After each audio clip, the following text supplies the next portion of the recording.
Varžybos buvo vertos finalo. Mes patys žaidėm namie. Papildomos motyvacijos kažkokios nereikėjo.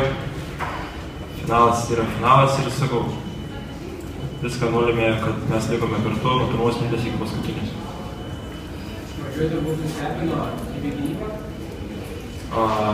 Iš tikrųjų, gynyba pasikeitų šiek tiek, bet mums viskas pavyko, mes, manau, susigynėm šiek tiek geriau. Ir kalbant dėl gynybos, tai gynyba ir nulėmė šios varžybos.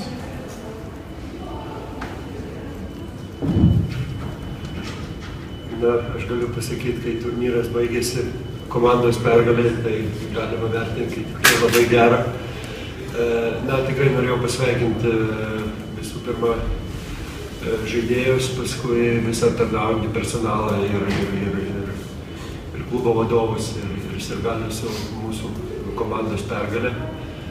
Aš galvoju, kad per tas 3 dienas nusipelnėm laimėti titulą.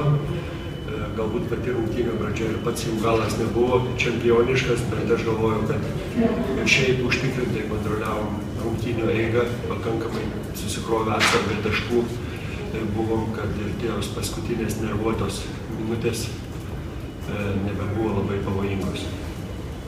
Klausimai.